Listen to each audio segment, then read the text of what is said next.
So today, we all know about Buddhism. It is a very important religion in today's world, right? But do we know who founded it? Well, it was founded by Gautama Buddha. But who is he? Well, now let's take a look at his story. Long time ago, a boy was born to a very powerful family of the Shakya clan, which was a Kshatriya tribe during that time. And where was he born? Well, he was born in Lumbini, which is in present-day Nepal. And what was this time period? Well, this was in 563 BCE. So, his father was Sudhodana, who was a very important guy. He was the chief of the Shakya clan, whereas his mother, her name was Maya, and she was the princess of Kolya clan. So let's see what happens after this. Unfortunately, after 7 days of giving birth, Maya passed away.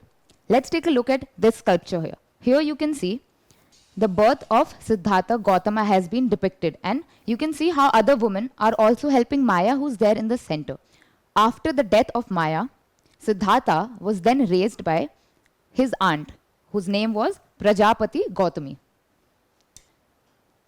And Gautama Buddha was the founder of the religion which is called Buddhism, about which we all know today.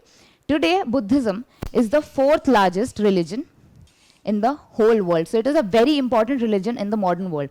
And we are going to learn more about this. Now let's take a look at this video here. Here you can see Siddhartha's father Sudhodana talking to a few priests or monks. The monks here are predicting that after the boy grows up, he will either become a very famous ruler or he will become a very important or a great monk. Now, what do you think the king did?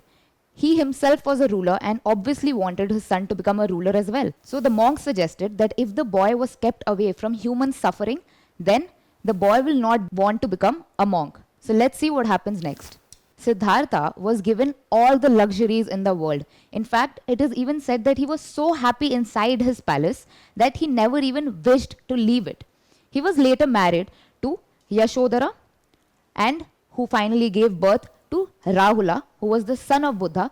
Here you can see him seeking his father's blessings. So Buddha's wife's name was Yashodhara, and they had a son called Rahula.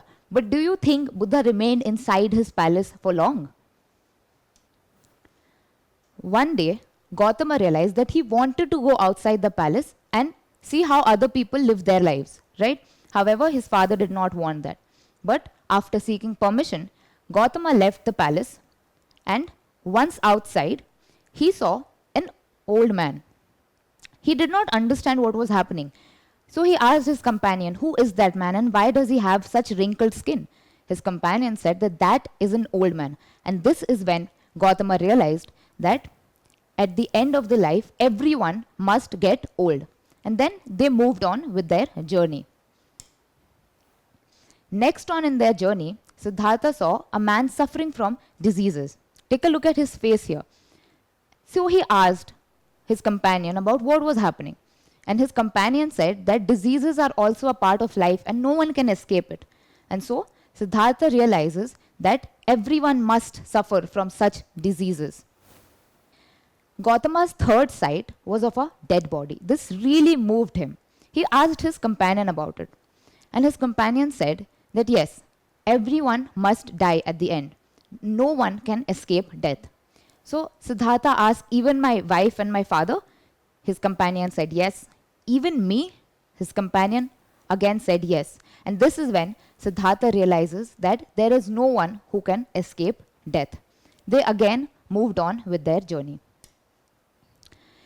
Siddhartha was really distressed after seeing these things, but while he was returning to his palace, he saw a monk or a saint who was fasting. He was meditating and starving himself. And he liked how even after starving, he was composed and restrained. And Siddhartha was truly inspired by this saint. Finally, after all of these 4 sights, Siddhartha returns to his palace. So, the sight of the saint really inspired Siddhartha. He thought to himself about what he was doing. And at the age of 29, he decided to leave his palace and leave his family in search for answers to various different questions, such as what is the truth about life? Why do people suffer so much? And at the age of 29, Siddhartha left his palace.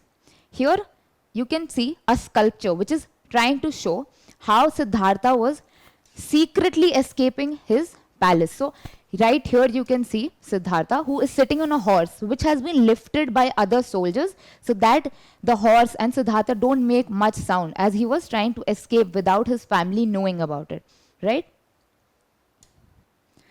After this, Siddhartha decided that just like the saint or the monk that he had seen, he was also going to starve himself. So he practiced meditation and he starved himself. And he did so for 6 years. And since he had given up all of his possessions and all of his clothes and everything, this is known as the great renunciation. Renunciation means to give up everything. And since Siddhartha had given up everything, this is called the great renunciation. So for how long did he fast for? Well, Gautama wanted to search for the ultimate truth of life, which was why do people suffer so much? And for that he meditated and fasted and starved himself, right? And he did so for a period of 6 years. Take a look at this picture here.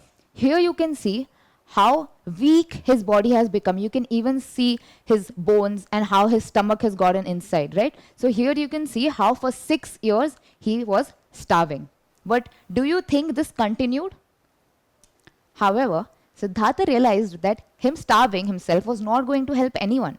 How will he find the answers to all of his questions if he died, right?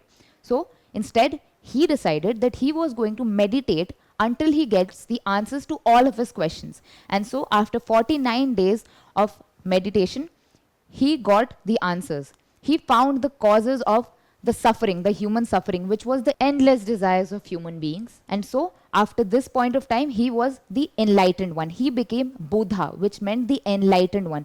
The enlightened one meant the one who has all the knowledge. And from this point onwards, Siddhartha was known as Buddha, and we are also going to call him Buddha from now on.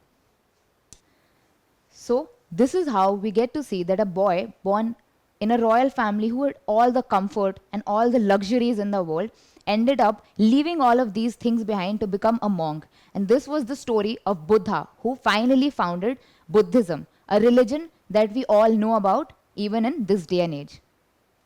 Don't forget to subscribe to our channel and hit the bell icon. You can also register for free on DeltaStep.com or download the DeltaStep app and get easy access to more than 5,000 amazing videos as per your school syllabus. Master each topic with our adaptive practice technology.